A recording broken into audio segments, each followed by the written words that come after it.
अस्सलाम वालेकुम। आज बच्चों हम गैल्वानोमीटर के जो लेक्चर है उसका दूसरा पार्ट स्टडी करेंगे। इसमें हम लैंप एंड स्केल अरेंजमेंट पढ़ेंगे और इसके अलावा हम सेंसिटिविटी ऑफ गैल्वानोमीटर किन फैक्टर्स पर डिपेंडेंट होती है इसको स्टडी करेंगे और लास्ट में हम डेड बीट गैल्वानोमीटर के बारे में पढ़ेंगे। तो सबसे पहले बच्चों लैंप एंड स्केल अरेंजमेंट। इसमें बच्चों आपको एक लैंप और स्केल नज़र आ रहा है और जिसे हम रखते हैं मूविंग कॉइल गैल्वानोमीटर के सामने। इस तरह के जो स्केल और मूविंग कॉइल गैल्वानोमीटर का डिस्टेंस है वो 1 मीटर होता है। जब आप एक्चुअल में करते हैं तो मूविंग कॉइल गैल्वानोमीटर को एक नॉन मैग्नेटिक मटेरियल के अंदर रखते हैं, जबकि जो मिरर है उसके सामने एक ग्लास भी होता है ताकि वो जो एक्सटर्नल फैक्टर्स जो कि डिफ्लेक्शन को अफेक्ट कर सकते हैं उनसे जो मूविंग कॉइल गैल्वानोमीटर है वो बचा रहे। तो जब करंट नहीं गुजर रहा तो हम सामने स्केल पे देखते हैं और वैल्यू को नोट कर लेते हैं कि कहाँ पर जो लाइट है वो पड़ रही है। जब करंट पास होगा तो जाहिर है कि एक करंट कैरिंग कॉइल को प्लेस किया गया है मैग्नेटिक फील्ड के अंदर, इस वजह से कॉइल रोटेट हो जाएगा और स्केल में जितनी लेंथ चेंज होगी उसके हिसाब से अगर नॉन वैल्यू को आप एक दफ़ा फाइंड कर लें कि कितनी डिफ्लेक्शन होती है तो आप करंट की जो मैग्नीट्यूड है उसे भी फाइंड कर सकते हैं। जैसे कि फ़र्ज़ करें ये मैं एक फर्जी जो है वो सर्कल ड्रा करता हूँ किससे कि ये आपको नॉन वैल्यू का पता है कि कितनी डिफ्लेक्शन होती है नॉन वैल्यू के लिए। अब आपने उसे 1 मीटर के डिस्टेंस पर रखा है तो जब कोई करंट नहीं गुजर रहा था तो से कि जो डिफ्लेक्शन थी वो यहाँ पर कहीं थी। ठीक है, हम एक फर्जी वैल्यू ले लेते हैं और जब कहीं के करंट गुजरा तो उस वक्त जो डिफ्लेक्शन है वो से के यहाँ पर होगी। ठीक है, मतलब मिरर रोटेट हो गया और यहाँ पर ये एक वैल्यू आपको ऑब्टेन हो गई। तो अब आपको R की वैल्यू पता है, R कितना है 1 मीटर।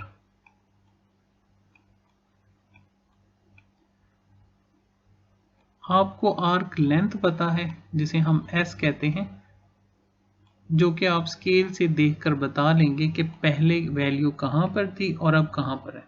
तो इसके ज़रिए आप डिफ्लेक्शन यानी कि थीटा की वैल्यू को भी फाइंड कर सकते हैं कि कितने एंगल जो है कितने एंगल पर जो मिरर है वो डिफ्लेक्ट हुआ है।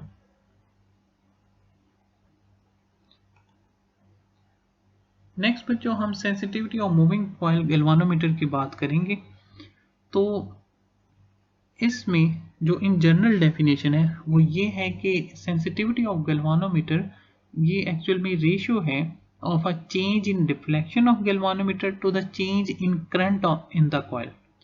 चेंज इन डिफ्लेक्शन मतलब थीटा और चेंज इन करंट मतलब आई, करंट की वैल्यू।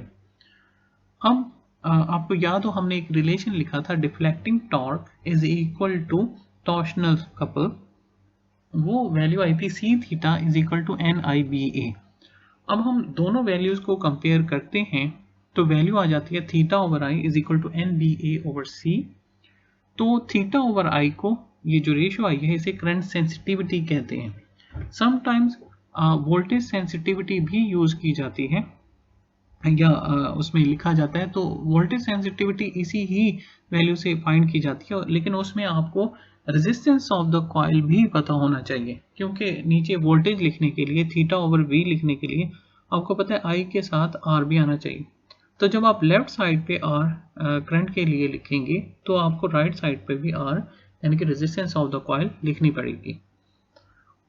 अब जो हमारी बुक में डेफिनेशन है उसके मुताबिक हम जो करंट सेंसिटिविटी है उसे यूं डिफाइन करेंगे कि current in micro amperes required to produce 1 millimetre deflection on the scale on 1 metre away from the mirror of the galvanometer. तो जो आर्क लेंथ थी एस वो 1 मिलीमीटर हो, जबकि उसके लिए वो जो रेडियस आर की वैल्यू थी 1 मीटर, तो उस तरह जो डिफ्लेक्शन थीटा प्रोड्यूस होगी वो आप फाइंड कर सकते हैं। अब आप देख सकते हैं कि किन फैक्टर्स पर डिपेंडेंट है। उसको देखते हुए हम ये कह सकते हैं कि करंट सेंसिटिविटी इंक्रीज हो सकती है अगर हम C को डिक्रीज कर दें और N, B और A को इंक्रीज कर दें। अब बच्चों, अगर हम सेंसिटिविटी की बात करें तो शायद आपको याद हो कि हमने कहा था कि सेंसिटिविटी C के इन्वर्सली प्रोपोर्शनल जबकि N, A और B के डायरेक्टली प्रोपोर्शनल है। अब जैसा कि आपको पता है कि जो C है वो इक्वल है टॉर्क पर यूनिट ट्विस्ट। अब इसमें अगर हम थीटा की बात करें तो इसकी जो अगर हम वैल्यू निकालें तो सामने वाली नीचे आपको एक फिगर नज़र आ रही होगी, इसको देखें। अब टॉर्शनल कपल ऐसा है कि जो कि ट्विस्ट की वजह से प्रोड्यूस हुआ है। अब फर्ज करें कि जो वायर है वो पहले है पॉइंट बी पर, ठीक है, पॉइंट बी पर है और जब ट्विस्ट आता है तो चली जाती है बी डैश पर। अब बी और बी डैश के दरमियान जो एंगल है वो इक्वल है थीटा के, ठीक है, बी और बी डैश के दरमियान एंगल थीटा के। और फर्ज करें कि ओ से लेकर बी या बी डैश तक का जो डिस्टेंस है वो इक्वल है एक्स के, एक्स, ये यानी कि यहाँ पर रेडियस ऑफ वायर के इक्वल भी हो सकता है। तो बी बी डैश किसके इक्वल आएगा, एक्स थीटा के। अब आप यूं करें, ठीक है, कि होता यह है कि बी से परपेंडिकुलर ड्रा करें तो वो सामने आता है ए पर।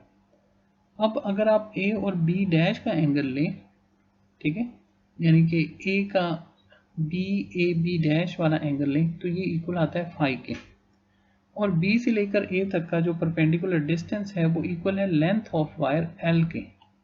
तो अगर वैल्यू कम है बी बी डैश के दरमियान एंगल की वैल्यू कम है तो हम लिख सकते हैं कि X theta is equal to L phi.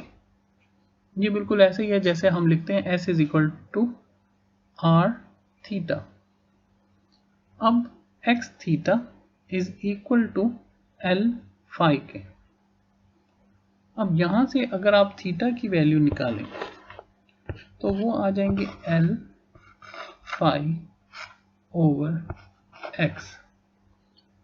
ऊपर वाले रिलेशन में आप देख सकते हैं कि जो थीटा की वैल्यू अगर हम इंक्रीज करेंगे तो सी की वैल्यू डिक्रीज होगी। अब सी की वैल्यू किन से डिक्रीज होगी, थीटा जिन वैल्यू से इंक्रीज होगा। तो सामने आप देख सकते हैं कि अगर आप एल की वैल्यू को इंक्रीज कर दें या एक्स जो कि रेडियस ऑफ वायर जबकि कपल प्रोड्यूस करने के लिए डायामीटर ऑफ द वायर की बात करें तो उसे डिक्रीज कर दें, तो डायामीटर को डिक्रीज करने से या फिर लेंथ ऑफ द वायर को इंक्रीज करने से आप थीटा की वैल्यू को इंक्रीज कर सकते हैं जिसकी वजह से सी की वैल्यू डिक्रीज हो जाएगी।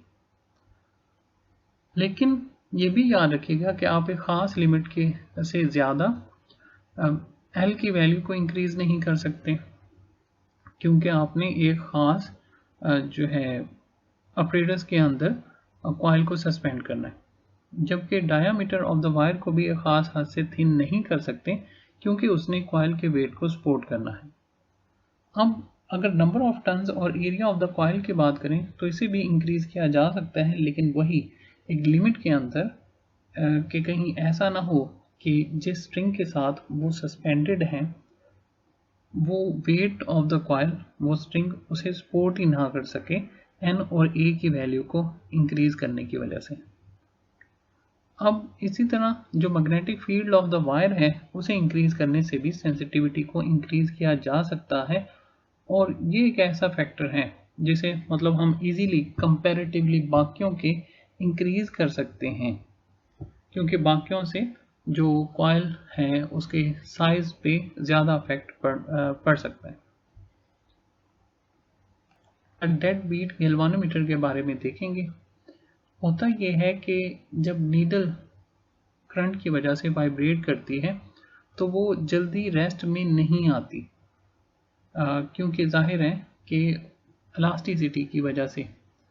तो कुछ आर्टिफिशियल वेज को एम्प्लॉयड किया जाता है ताकि जो नीडल है, जैसे कि उसमें करंट फ्लो करना बंद करे, या जब वो जो करंट पास करना है वो पास कर जाए, तो नीडल एक जगह पर आकर जो उसकी वैल्यू है वहाँ पर आकर रुक जाए, तो ऐसा गैल्वानोमीटर कहलाता है डेड बीट गैल्वानोमीटर।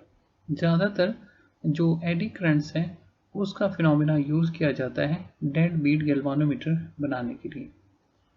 हमारा टॉपिक यहाँ पे ख़त्म होता है। आप सब लोगों का बहुत शुक्रिया। अल्लाह हाफ़िज़।